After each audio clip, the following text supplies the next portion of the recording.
And that is where we begin our show today. Following the new developments in the wake of the federal charges related to gambling, Miami Heat guard Terry Rozier and Portland Trail Blazers head coach Chauncey Billups will not be paid while on leave of their absences from their teams. It's according to our Shams Charania. And he joins us now. Shams, can you explain the league's decision-making process here? Malika, the NBA talked to all parties involved, the Heat, the Trailblazers, other officials, and landed on the decision today to pull both Terry Rozier and Chauncey Billups' salaries. It's essentially, Malika, an unpaid administrative leave. So that's $26.6 million for Terry Rozier and $7 million for Chauncey Billups. Both will not be paid out this season as of now. The one difference between the two, though, my understanding, Terry Rozier's salary will be placed in an escrow. He's going to receive it or not based on the outcome of the FBI charges. Billups' salary, though, is not going to be placed in an escrow. So he's going to lose money. He will not see it per paycheck, depending on the outcome and when this outcome will happen. As reported, Terry Rozier and Chauncey Billups' representatives have said and maintained they're both innocent, that they're going to fight the charges.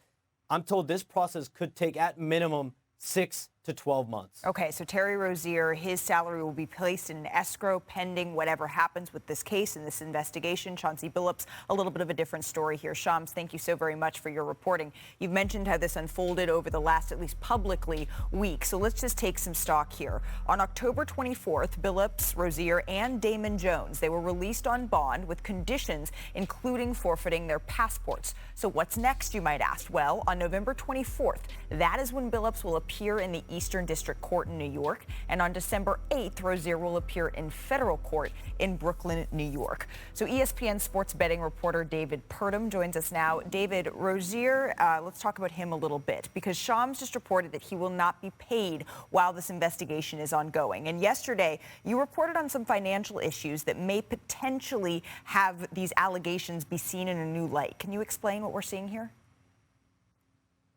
Yeah, so the allegations go back to a March 2023 game where Rozier allegedly participated in this gambling scheme that was centered on his statistics. And he took himself out of a game, and the bettors who placed bets on the under on his statistics all won. That's according to the indictment.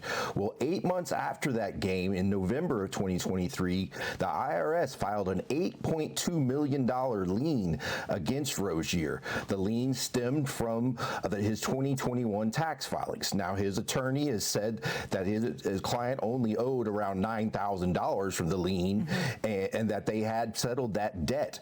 But we have not seen any corroborating evidence that that debt has been settled or that the amount was that much less than was listed on the lien from the IRS. Okay, and now we're at the point, David, where we're beginning to hear and see Congress weighing in. What are they telling Adam Silver? Yeah, with the two congressional committees, one from the Senate and one from the House, sent letters to the NBA over the last week. They wanted to know what the league's policies were on gambling, how they approach gambling investigations, and more specifically, they wanted to know about the Rozier investigation and why he was still allowed to play. The House committee asked for a briefing with Commissioner Silver. That was supposed to happen this month, but we now think it's going to be maybe next month, maybe all the way into December. Before that happens, the Senate asked for a complete list of all gambling investigations going on in the NBA or that they have conducted, and they ended their letter by saying that these kind of scandals can lead the public to believe that sports are rigged. David, thank you so much for your reporting here, and we'll certainly continue to check in with you, in particular when that meeting comes to fruition between Adam Silver and Congress. And for more on the NBA side of things, we welcome in our senior writer, Brian Windhorst, our front office insider, Bobby Marks. Bobby, as much as the story is about Rozier and it's about Billups, why is the Miami Heat the piece to pay attention to today? Yeah, there's a lot of layers to this, Malika. I think the one thing is that we haven't heard the word suspension regarding Terry Rozier. And why that matters is that from the Heat's perspective, if Rozier was suspended, they would have been able to get an extra roster spot. Right now, they have 14 players. They would have been able to add another player. They're only $1.6 million below the luxury tax. They would have gotten financial relief. They would have been able to go below the tax more. Every game he misses, it's $100,000. Malika, I think the most important thing, too, is Remember, this was a trade. They acquired Terry Rozier back in January of 2024. They traded Kyle Lowry to get him, and they still owe Charlotte that protected first-round pick in 2027. It's unprotected in 2028.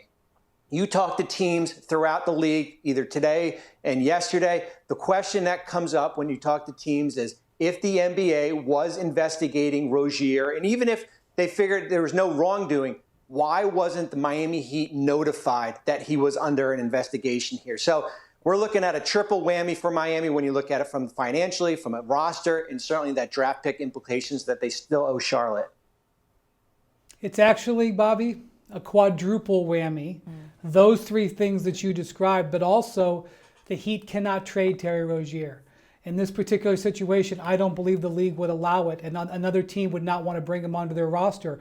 And he, as a $26 million expiring contract, in large part is still on the Heat roster to be used as a potential trade piece. So they've got this hole on their roster that they can't manage whatsoever, and they can't do anything with the salary slot or the roster spot. So Miami, in addition to the outstanding first-round pick that they owe. So Miami is going to have to be careful in how they proceed here because they are outside any established norms. But as you can imagine, the Heat feel pretty aggrieved beyond just the fact that one of their players has been arrested. Right, and we expect to be hearing from the union on this matter here in the coming hours or even days, and we'll certainly keep you updated as we hear that. Bobby, thank you so much for your insight here. This story has certainly dominated the news throughout the past week. It's from the NBA to the W. That's where we have a developing story. Sources tell ESPN that the WNBA has offered players a 30-day extension to continue negotiations for a new collective bargaining agreement on Tuesday.